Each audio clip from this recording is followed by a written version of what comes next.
नमस्कार मित्रों, हूँ आपनो लोक साहित्यकार तथा हास्य कलाकार नरेन्द्रसिंह वाघेला मारी यूट्यूब चेनल लोक साहित्य गुजरात में आप सौनु हार्दिक हार्दिक हार्दिक स्वागत करूँ छूँ।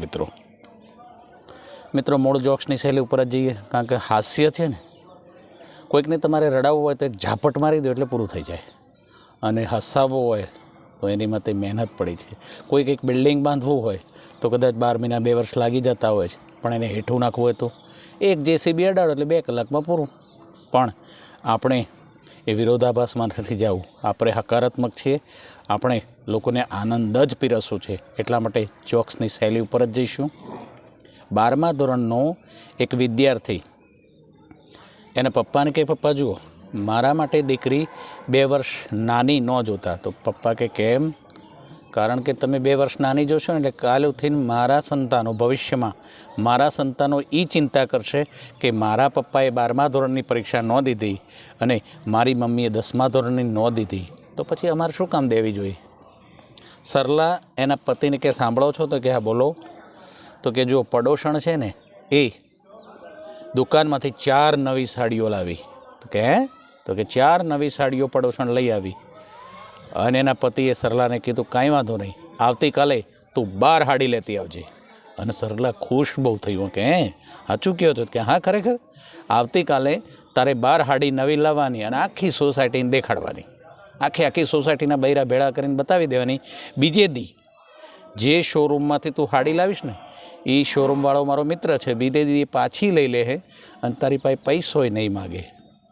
આટલું સાંભળી અને સરલાનું મોઢું કૂતરું કોશ ગળી ગયું એવું થઈ ગયું। એને તો એમ હતું કે અપાવી દેશે 12 હાડીઓ, પણ ઓલો અપાવતો નહોતો, ફક્ત દેખાડો કરાવતો હતો। આ દુનિયા દેખાડાની જ છે મિત્રો।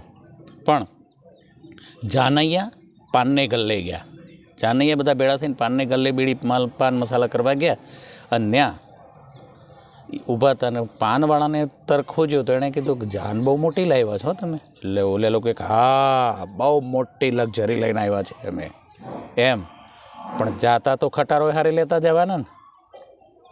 મારી પર્સનલ લાઈફ એટલી બધી પર્સનલ થઈ ગઈ છે કે હવે હું પોતે જ નથી જાણતો કે મારી પર્સનલ લાઈફની અંદર હાલી હું રહ્યો છે। એક અમદાવાદી બેન એના ઘેરે મહેમાન આવેલા, એમને આગ્રહ કરતા લ્યો એક પૂરણપોળી વધારે લઈ લ્યો એક પૂરણપોળી વધુ લઈ લ્યો। અને ત્યાં મહેમાન 2 હાથ જોડીને એટલું બોલ્યા, બેન આ મેં 8 ખાઈ ગયો છું અને હવે શરમ આવે છે, 8 પૂરણપોળી હું ખાઈ ગયો છું, મને હવે શરમ આવે છે। અને ઓલે બેન એટલું બોલ્યા કે ખાઈ તો તમે 15 ગયા છો, ખાઈ તો પૂરણપોળી તમે 15 ખ્યા છો, પણ કાંઈ વાંધો નહીં, અમે ખરાબ લાગે એટલે બોલીએ નહીં ને। હવે તમે વિચાર કરો કે આ બહેનો છે એ સીસીટીવીનો મોહતાજ નથી, ગણતરીએ પાકી અને દ્રષ્ટિકોણ પણ સાચો। છગન રડતો હતો એટલે એનો મિત્ર મગન આવ્યો ને ખંભે હાથ મૂકીને બોલ્યો, શું કામ રડે છે? કેમ રડે છે તું? અને ના છગને કીધું કે મારો ભાઈ શ્યામુ ખરો ને? તો કે હા। તો કે એનો હાથી મરી ગયો। તો પણ કે એમાં તું શું કામ રડે છે? શ્યામુ આટલું નથી રડતો તો તું શું કામ આટલું બધું રડે છે? અને ત્યાં મગને એટલું જ કીધું કે તકલીફ મને એવી વાતની છે કે મારા હાથે મચકોડ આવી ગયો છે અને એ હાથીની કબર ખોદવાનું કામ મને મળ્યું છે। રડું એનું આવતું હતું। જમીન દલાલનો છોકરો એના પપ્પાને કે બાપા આપણે બધા ચંદ્ર ઉપર જાય, મંગળ ઉપર જાય, હજી લગી સૂર્ય ઉપર કોઈ નથી ગયું નહીં? એટલે કે આ નથી ગયો। તો એક કામ કરો, આપણે સૂર્ય ઉપર જતા રહી, ત્યાં પ્લોટ પાડશું ને વેચશું। અને એના બાપાએ કીધું પણ ત્યાં ગામ બહુ હોય, ગામ એટલે તાપ, કાઠિયાવાડી ભાષામાં ગામ કે, એટલે ગામ બહુ લાગે, તાપ બહુ લાગે। દીકરો ડાયો તો કે પણ બાપા આપણે ટાઢી રાતના અડધી રાત્રે નીકળી જવાનું ને, કોઈને ખબર ન પડે ને। ભાભા ડૉક્ટરની પાસે ગયા અને ડૉક્ટર કે બોલો બાપા શું થાય છે? અને બાપા કે અહક થાય છે। આ અહક જોરથી બોલ્યા ને ત્યાં તો દવાખાનાની માથે જે કાગડા ને કોઈ કબૂતર બેઠા હતા ને એ ઉડી ગયા બધા। એટલે ડૉક્ટર કે વોટ ડુ યુ મીન અહક?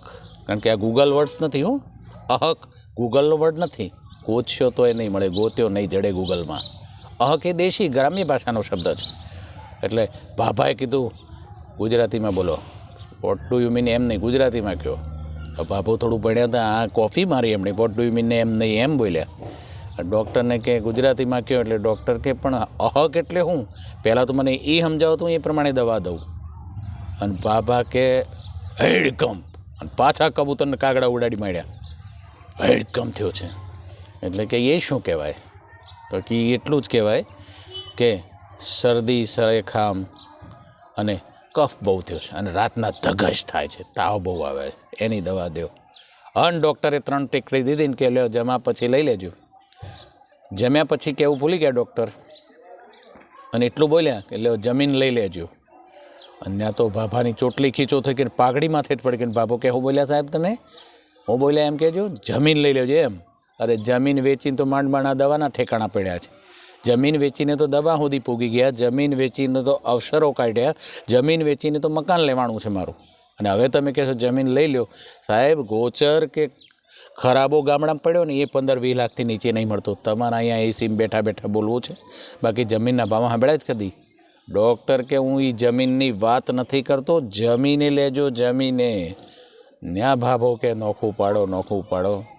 જમીન લેજો એમ નહીં, જમીન કે ખાઈને લેજો. અમારી દેશી ભાષા એમ કહો ને, ભાભો બોલો ભણેલા ડૉક્ટરને ગખલાવતા હતા. થેન્ક યુ મિત્રો. મારી આ જ શૈલી આપ સૌને પસંદ આવતી હોય ચોક્કસ મારી ચેનલને લાઇક, શેર અને સબસ્ક્રાઈબ કરશો મિત્રો, અને કરાવશો. જય માતાજી.